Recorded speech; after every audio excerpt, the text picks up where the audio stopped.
Aroma miracles இயற்கையான aroma ஆயில்களை கொண்டு தயாரிக்கப்படுகிறது. தூக்கமின்மை, மன அழுத்தம், எதிர்மறை எண்ணங்கள் போன்ற மனநல பிரச்சனைகள், உடல்வலி, தலைவலி போன்ற உடல்நல பிரச்சனைகள், ஆன்டி ஏஜிங், முடிவுதிர்வு, பொடுகு, வெண்புள்ளி, சரும பிரச்சனைகள் போன்ற அனைத்து பிரச்சனைகளுக்கும் தீர்வளிக்கிறது. Aroma miracles.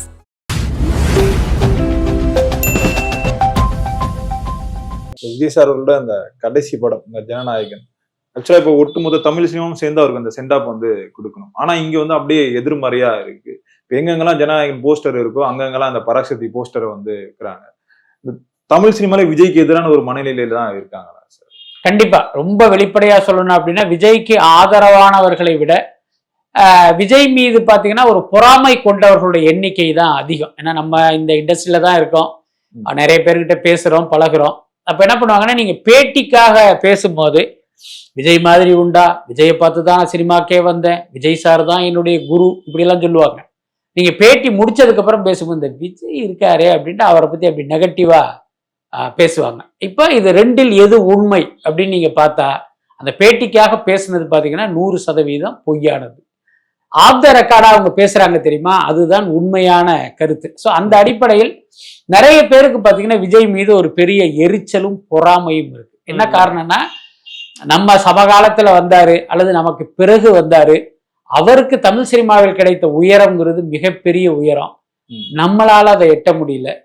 நமக்கு கிடைக்காத வாழ்க்கை வந்து அவருக்கு கிடைச்சிருச்சு. நாம் வாங்காத சம்பளத்தை அவர் வாங்குறாரு, நாம் அடையாத புகழை அவர் அடைஞ்சிட்டாரு அப்படிங்கிற அந்த சுய ஒப்பீடும் வந்து இது எல்லாத்துக்குமே காரணமா இருக்கு. இன்னொரு காரணம் என்ன அப்படின்னா, விஜய் பாத்தீங்கன்னா முன்ன வந்து ரொம்ப ஒரு ஃப்ரெண்ட்லியான கேரக்டரா சக கலைஞர்களோட ஒரு தோழமை உணர்வு கொண்டவரா இருந்தாரு. அப்புறம் வளர வளர என்ன பண்ணிட்டாருன்னா, அவர் தன்னுடைய வட்டத்தை வந்து அப்படி சுருக்கிக்கிட்டார். ஒரு 5 பேரு 4 பேர் தான் அவருடைய நண்பர்கள். அதை தாண்டி யாரோடையுமே அவரு ஒட்ட மாட்டாரு. ஸோ அதுவும் பாத்தீங்கன்னா இந்த எரிச்சலுக்கும் பொறாமைக்கும் ஒரு முக்கியமான காரணம். நீங்க சக கலைஞர்களோட ஒரு தோழமையோட இருக்கும்போது தான் அவர்களும் பாத்தீங்கன்னா உங்கள் குறித்து ஒரு நல்ல அபிப்பிராயத்தோட இருப்பாங்க. இப்ப ஒரு சக கலைஞர் ஒருத்தர் இருக்காரு, அவருக்கோ அவருடைய குடும்பத்தில் யாரோ ஒருத்தருக்கு ஒரு திருமணம் நடக்குது, ஏதோ ஒரு நல்லது கெட்டது நடக்குது, இப்ப விஜய்க்கு வந்து ஒரு இன்விடேஷன் வைக்கணும்னு நினைக்கிறாங்கன்னு வச்சுங்களேன், அதற்கான வாய்ப்பே வந்து கடந்த சில வருடங்களாக கிடைப்பதில்லை. அந்த வாய்ப்பே வந்து மறுக்கப்படுது. அதுதான் உண்மை. சார் அப்படி இருக்கும்போது என்னடா அது, விஜய் சார் கூட இந்த திரைப்படத்தில் நடித்தோம், நம்ம பையனுக்கும் பொண்ணுக்கும் கல்யாணம், அவருக்கு ஒரு பத்திரிகை வைக்கலான்னு பார்த்தா பத்திரிகை கூட வைக்க முடியலையே அப்படிங்கிற இருக்கும்போது பார்த்தீங்கன்னா, இது நாள் வரை இருந்த அந்த நட்பும் தோழமையும் மறைஞ்சு வந்து ஒரு கோபமும் வெறுப்பும் உருவாகும். ஸோ இந்த மாதிரி பார்த்தீங்கன்னா விஜயினுடைய இந்த செயலால், அதாவது சக கலைஞர்களிடமிருந்து தனிமைப்பட்டு அல்லது அந்நியப்பட்டு தன்னுடைய வட்டத்தை சுருக்கி கொண்டதால் பல பேர் பார்த்தீங்கன்னா அவருடைய கண்ணுக்கு தெரியாத எதிரியா மாறிட்டாங்க. அதனாலதான் இன்றைக்கு வந்து விஜய்க்கு வந்து அவருடைய கடைசி படம் நடிச்சுக்கிட்டு இருக்காரு, திரையுலகத்து போறாரு அப்படிங்கும்போது இவங்க கிட்ட இருந்து ஒரு பாசிட்டிவ் ரெஸ்பான்ஸ் வரல. இன்னொரு காரணம் என்னன்னா, இன்னைக்கு விஜய் அரசியலுக்கு வந்துட்டாரு. அவரை வந்து நீங்க வெளிப்படையாக ஆதரித்தால் இன்றைக்கு ஆளும் திமுகவுடைய கோபத்துக்கு நீங்கள் ஆளாக நேரிடும். இப்போ ஒரு சாதாரண ஒரு ஹீரோ இருக்காரு, அவர் வந்து விஜயை வாழ்த்தி திமுகவினர் மீது கோவப்பட்டு என்ன ஆக போகுதுன்னு சில பேருக்கு கேட்கலாம். ஆனா இன்னைக்கு பாத்தீங்கன்னா தமிழ் சினிமாவை கையில வச்சிருக்கிறது திமுகவுடைய குடும்ப நிறுவனமான ரெட் ஜெயண்ட் தான்.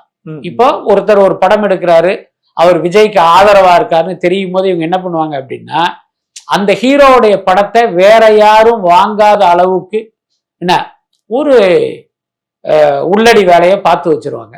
அதுக்கப்புறம் இவங்களே சரி ஓகே நம்ம படத்தை யாரும் வாங்கல, நம்மளே ஓன் ரிலீஸ் பண்ணுவோம் அப்படின்னு இவங்க முயற்சி பண்றாங்கன்னு வச்சுங்களேன். இவங்க என்ன பண்ணுவாங்க அப்படின்னா, யாருமே அந்த படத்துக்கு தியேட்டர் கொடுக்காத மாதிரி ஒரு வேலையை பார்த்து வச்சிருவாங்க. ஆக அந்த அத்தனை கோடி போட்டு எடுத்த படத்தை கடைசி வரைக்கும் ரிலீஸ் பண்ணவே முடியாது. ஸோ இந்த மாதிரியான பிரச்சனைகள்லாம் இருப்பதால் ஆளுங்கட்சிக்கு எதிராக நம்ம எந்த கருத்தையும் சொல்லக்கூடாது அப்படிங்கிற மனநிலை இங்குள்ள பல பேருக்கு இருக்கு. அந்த ஆளுங்கட்சிக்கு எதிராக என்பது விஜய்க்கு ஆதரவாக பேசுவதும் அடக்கம். ஸோ அதுவும் கூட ஒரு காரணம்.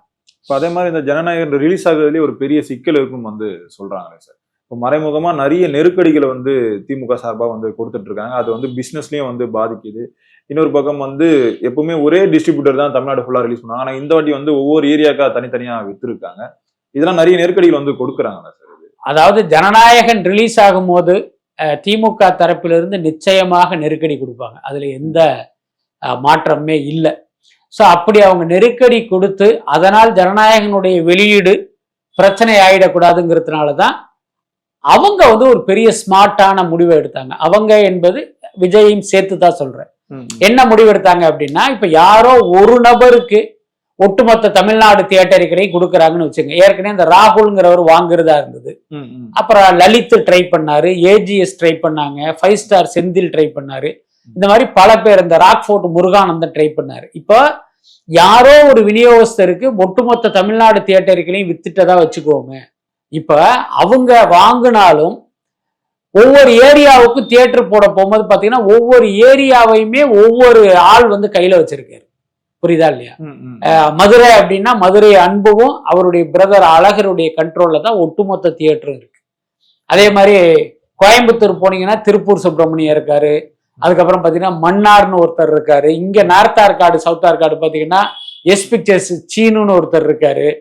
அப்புறம் அருள்பதி இருக்காரு. இந்த மாதிரி பாத்தீங்கன்னா குறுநில மன்னர்கள் இங்க இருக்காங்க. இப்ப யாரோ ஒருத்தர் ஒட்டுமொத்த ரைட்ஸையும் வாங்கினாலும் தியேட்டருக்காக வரும்போது இவங்க எல்லாருமே தியேட்டர் கொடுக்கல அப்படின்னா அந்த படம் சுமூகமாக ரிலீஸ் ஆகாது. இதுதான் உண்மை. அதனால இவங்க பார்த்தாங்க, நம்ம அதுக்கு அடுத்து ஒருத்தர் படத்தை ஒரு அட்வான்ஸை கொடுத்து வாங்கியிருப்பாரு 100 கோடி. இப்ப 105 கோடிக்கு வித்திருக்காங்க. பட் அப்ப அவங்க ஒரு ஆளுக்கு சொன்ன வேலை 100 கோடி. அப்ப 100 கோடி கொடுத்து ஒருத்தர் வாங்க வரும்போது ஒரு 25-30 கோடி அட்வான்ஸ் கொடுத்து அக்ரிமெண்ட் போட்டுருவாங்க. ரிலீஸ்க்கு நாள் பாத்தீங்கன்னா அந்த பேலன்ஸ் பணத்தை செட்டில் பண்ணணும். இப்ப யோசிச்சு பாருங்க, 70 கோடி ஒருத்தர் கொடுக்கணும், 30 கோடி அட்வான்ஸ் கொடுத்துட்டாரு. ரிலீஸுக்கு நாள் எங்கிட்ட 70 கோடி இல்ல, 50 கோடி தான் இருக்கு, படத்தை கொடுத்தா கொடுக்கலன்னா போன்னு சொன்னா அவங்க நிலைமை என்ன ஆகும்? அப்படி திமுக தரப்பு அந்த படத்தை வாங்கிய விநியோகஸ்தருக்கு ஒரு நெருக்கடியையும் அழுத்தத்தையும் கொடுத்து அப்படி சொல்ல வச்சா ஜனநாயகன் படம் ரிலீஸே ஆகாது. என்ன இதை எப்படி சொல்ல வைப்பாங்கன்னு சில பேருக்கு ஒரு கேள்வி இருக்கும். இவர் எப்படி அந்த 70 கோடியை கொடுப்பாருன்னா பல்வேறு தியேட்டர்கள்ல அட்வான்ஸ் வாங்கி அந்த பணத்தை திரட்டி தான் கொண்டு போய் இவர் கொடுக்கணும். அதுதான் அவருடைய கால்குலேஷனாவே இருக்கும். ஆனா இப்ப ரெட் ஜெயண்ட் நிறுவனம் ஒவ்வொரு தியேட்டருக்கும் போனை போட்டு நீ ஜனநாயகன் படத்தை போடாத, அவருக்கு அட்வான்ஸ் கொடுக்காதேன்னு சொல்லிட்டா இந்த விநியோகஸ்தருக்கு அந்த 70 கோடியை திரட்ட முடியாது. புரியுதா இல்லையா? சோ இப்படியெல்லாம் நடக்கக்கூடாதுன்னு தான் அவங்க என்ன பண்ணிட்டாங்க, ஒவ்வொரு ஏரியாவுமே பிரிச்சு ஒவ்வொரு இண்டிவிஜுவலுக்கு கொடுத்துட்டாங்க.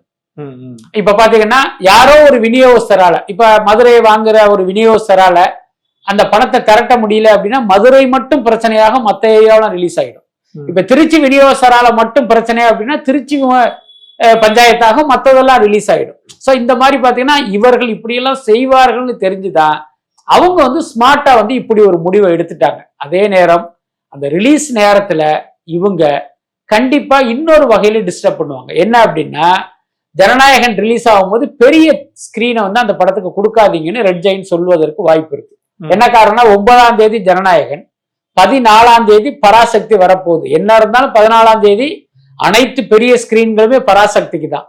அதே நேரம் 9ஆம் தேதி ஜனநாயகனுக்கு பெரிய ஸ்கிரீன் கிடைச்சி இந்த 5 நாள்ல அவன் காசு எடுத்துடுவாங்களே, அப்ப அதை எடுக்காம இருக்கணும் அப்படின்னா 9ஆம் தேதி அன்னைக்கு இன்னொரு படத்தை விடுறது. புரியுதா இல்லையா? விட்டு இந்த படத்துக்கு பெரிய ஸ்கிரீனை கொடு, ஜனநாயகனுக்கு சின்ன ஸ்கிரீனை ஒதுக்கு அப்படின்னு கூட இவங்க சொல்றதுக்கு வாய்ப்பு இருக்கு. அது மாதிரி நிறைய இடைஞ்சல்கள் அப்படிங்கிறது நடத்தத்தான் செய்யும். அதை நம்ம பொறுத்திருந்து தான் பார்க்கணும். அதே மாதிரி இந்த ஜனநாயகன் படத்தோட இந்த ஆடியோ லான்ச் மலேசியால நடக்குதுன்னு சொல்லியிருக்கீங்க.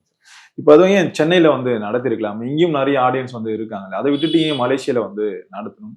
இன்னொரு பக்கம் விஜய் இங்க நடத்துறது கொஞ்சம் பயப்படுறாரு. இன்னொரு ஏதாவது வேற ஏதாவது விபத்து ஏதாவது ஏற்பட்டுருன்னு சொல்லிட்டு தான் மலேசியால நடத்துறதா சொல்றாங்க சார். உண்மையான காரணம், அடிப்படையான காரணம் என்ன அப்படின்னா, இப்ப இங்க அந்த ஆடியோ லான்ச்சை நடத்தினா அரசு தரப்பிலிருந்து உரிய ஒத்துழைப்பு கிடைக்காது, அனுமதி கிடைக்காது. இப்போ ஜனநாயகங்கிறது மிகப்பெரிய படம். இப்ப இந்த படத்தினுடைய ஆடியோ லான்ச்சை நடத்தணும் அப்படின்னா அதிக கெப்பாசிட்டி உள்ள அரங்கம்ங்கிறது நேரு உள் விளையாட்டு அரங்கம் தான். கண்டிப்பாக தமிழ்நாடு அரசு அந்த படத்துக்கான விழா நடத்துறதற்கு அவங்க அனுமதிக்க மாட்டாங்க. அதுக்கடுத்து ஒரு சாய்ராம் காலேஜ் மாதிரி ஏதோ ஒரு காலேஜில் போய் நடத்துறாங்கன்னா அதனுடைய பார்வையாளர்கள் ரொம்ப குறைவா இருக்கும். ஆனாலும் ரசிகர்கள் பெரிய அளவில் திரண்டு வருவாங்க. போலீஸ் பாதுகாப்பு கொடுக்காது அப்படின்னா மீண்டும் ஒரு அசம்பாவிதம் நடப்பதற்கு வாய்ப்பு இருக்கு. அதனால தான் விஜயை பொறுத்த வரைக்கும் சரி இங்க வேணாம் அல்லது நடத்தவே வேணாம் அப்படிங்கிற முடிவுக்கு அவர் வந்தது. ஆனா அந்த படத்தை தயாரிக்கிற கேவிஎன் நிறுவனம் என்ன பண்ணாங்க, இல்ல சார் நம்ம இவ்வளவு ரூபா போட்டு படம் எடுக்கிறோம், அதனால ஆடியோ லான்ச்சுங்கிறது நடத்தி தான் ஆகணும் அப்படின்னு அவங்க ரொம்ப பிடிவாதம் பிடிச்சு துபாயில நடத்தலாம் அப்படிங்கிற மாதிரி ஃபர்ஸ்ட் முடிவு பண்ணாங்க. அவங்களுடைய சாய்ஸே துபாய் தான். அப்புறம் என்ன நினைச்சாங்கன்னு தெரியல, சரி வேண்டாம் நம்ம வந்து மலேசியாவில் நடத்திடுவோம் அப்படின்னு அங்கே மாலிக் ஸ்ட்ரீம்ஸ்னு ஒரு பெரிய விநியோகஸ்தர் இருக்காரு. மலேசியாவில் வந்து ஒரு முக்கியமான நபர். அவரு தான் இந்த படத்தினுடைய தியேட்டரிக்கல் ரைட்ஸை வாங்கியிருக்காரு. இப்போ அவரும் பார்த்தீங்கன்னா இந்த ஆடியோ லான்ச்சை நான் நடத்துறேன், பெரிய அளவில் செலவு பண்ணி நடத்துறதுக்கு நான் தயாரா இருக்கேன் அப்படின்னு அவரும் முன் வர்றாரு. அதனால தான் இது வந்து மலேசியா அப்படிங்கிற மாதிரி அவங்க முடிவு பண்ணாங்க. அதனால என்னன்னா இங்க அடிப்படையான காரணம் தமிழ்நாடு அரசு இதற்கு ஒத்துழைப்பு கொடுக்காது, அனுமதி கிடைக்காதுங்கிறதுனால தான் அந்த மலேசியாவுக்கே இது வந்து ஷிஃப்ட் ஆனது. அங்க வந்து இந்த 1 லட்சம் பேர் முன்னிலையில வந்து இந்த ஆடியோ லான்ச் நடக்குதுன்னு சொல்றாங்க சார். 1 லட்சம் பேர் கூட்டுறாங்கன்னா அது எவ்வளவு பெரிய ஒரு கூட்டமா இருக்கும் அந்த இடத்துல? அதாவது பாத்தீங்கன்னா இந்த புக்கிட் ஜலீல்னு வந்து ஒரு ஸ்டேடியம் இருக்கு. அது வந்து ஒரு மிகப்பெரிய ஸ்டேடியம். அபிஷியலாவே 85,000 பேர் வந்து அதுல உட்காரலாம் அந்த கேலரியில. ஓகே. அப்ப இந்த இடம் பாத்தீங்கன்னா விளையாடுகிற இடம். ஓகே. ஆனா இது வந்து இங்க ஈவென்ட்டும் நடத்துறதுனால அந்த விளையாடுகிற இடத்திலுமே ஆடியன்ஸ் தானே இருப்பாங்க. அப்படி பார்க்கும்போது 1,05,000 பேர் அந்த ஈவெண்ட்டை வந்து பார்க்குற அளவுக்கான கெப்பாசிட்டி உள்ள ஒரு இடம். இப்போ அந்த இடத்துல தான் இந்த ஈவெண்ட் நடக்க போகுது. யாருக்கும் தெரியாத இன்னொரு தகவல் உங்களுக்கு எக்ஸ்க்ளூசிவா சொல்றேன். அந்த ஜனநாயகன் ஆடியோ லான்ச் வந்து கின்னஸ்ல இடம்பெற போகுது. ஏன்னா எந்த படத்தினுடைய ஆடியோ லான்ச்சும் 1,05,000 ஆடியன்ஸ் முன்னிலையில் நடைபெற்றதில்லை. முதல் முறையாக ஜனநாயகன் ஆடியோ லான்ச் தான் அங்க நடக்க போகுது. அதற்கான ஏற்பாடுகளையும் மாலிக் ஸ்ட்ரீம்ஸ் வந்து பண்ணிட்டு இருக்காங்க. அதுக்கு அடுத்து பாத்தீங்கன்னா இங்கிருந்து வந்து கிட்டத்தட்ட ஒரு 200 பேர் போறாங்க. அவங்க என்ன பிளான் பண்ணாங்க அப்படின்னா, நம்ம இவ்வளவு ரூபா செலவு பண்றோம், அதை வந்து வெறுமனே ஆடியோ லான்ச்சா நடத்தினோம்னா அதுல 2 பிரச்சனை உங்களுக்கு. ஒண்ணு, வர்ற ஆடியன்ஸுக்கு வந்து ஒரு என்டர்டைன்மெண்ட் வேல்யூ ஒண்ணுமே கிடையாது. அவன் எங்கெங்க இருந்தோ வரப்போறான், வந்து இங்க வந்து உட்காந்து பாத்தீங்கன்னா ஒருத்தர் வெளியிடுவாரு, ஒருத்தர் பெற்றுக்கொள்வாரு. விஜய் வந்து ஒரு 3 நிமிஷம் பேசிட்டு போயிட்டார் அப்படின்னா அவன் பயங்கர ஏமாற்றம் அடைஞ்சிருவான். அப்ப என்ன பண்றது அப்படின்னு பிளான் பண்ணும்போது என்னன்னா, இதை அப்படியே ஒரு கான்செப்டா கன்வெர்ட் பண்றாங்க. என்னன்னா இப்ப விஜய் வந்து கிட்டத்தட்ட ஒரு 67-68 படம் நடிச்சிருக்காருல்ல, அதுல இருந்து வந்து ஒரு 35 பாடல்களை செலக்ட் பண்ணி அந்த பாடல்களை படத்தில் யார் பாடுனாங்களோ அந்த பின்னணி பாடகர் பாடகிகளே வர வச்சு ஒரு 3:30 மணிக்கு அந்த ப்ரோக்ராம் ஸ்டார்ட் பண்ணி ஒரு 6:30-7 மணி வரைக்கும் பாத்தீங்கன்னா இந்த கான்செர்ட் நடக்கும். அந்த கான்செர்ட் உள்ளார ஜனநாயகன் படத்தினுடைய ஆடியோ லான்ச்சுங்கிற மாதிரி இவங்க பிளான் பண்ணியிருக்காங்க. பட் இவ்வளவு செலவு பண்ணி பண்ணும்போது அதை வந்து ஒரு இலவச அனுமதியா வச்சோம்னா அதுல 2 சிக்கல். இந்த செலவு வந்து அவங்களுக்கு கட்டுப்படி ஆகாது. இன்னொரு பக்கம் பாத்தீங்கன்னா டிக்கெட்டை வாங்கிட்டு இன்னைக்கு ஒரு அரசியல் ரீதியா வந்துட்டாரு, அப்போ மாற்று கட்சியை சேர்ந்தவர்கள் டிக்கெட்டை புக் பண்ணிட்டு அந்த ஈவெண்ட்டுக்கு வராம போயிட்டாங்கன்னா நீங்க கேலரி ஃபுல்லா காலியா இருக்கும். அப்ப என்ன ஆகும் அப்படின்னா, இங்க பாருங்க ஜனநாயகனுக்கு எந்த ரெஸ்பான்ஸும் இல்லைன்னு வந்துடும். ஸோ அப்படி இருக்கக்கூடாதுங்கிறதுனாலதான் அதுக்கு ஒரு டிக்கெட்டிங் போட்டு அதை வந்து ஒரு ப்ரோக்ராமா இவங்க மாத்திருக்காங்க.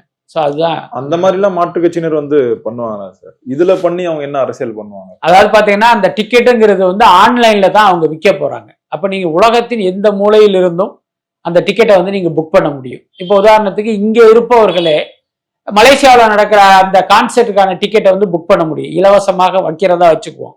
அப்ப இங்க பாத்தீங்கன்னா 100-50 எல்லாரும் புக் பண்ணிட்டு இவங்க கண்டிப்பா மலேசியா போய் அந்த நிகழ்ச்சிக்கு போகலைன்னா என்ன ஆகும்? இவங்க டிக்கெட் புக் பண்ணதுனால இப்ப மலேசியாவில் இருக்கிற மத்த ஆளே போய் பண்ண போனோம்னா ஹவுஸ்ஃபுல்னு காட்டும். ஸோ இந்த நடைமுறையை வந்து பிரேக் பண்றதுக்காக தான் அதுக்கு வந்து ஒரு டிக்கெட்டுக்கு ஒரு ரேட் நிர்ணயம் பண்ணி இந்த ப்ரோக்ராமை அவங்க ப்ரொசீட் பண்றாங்க.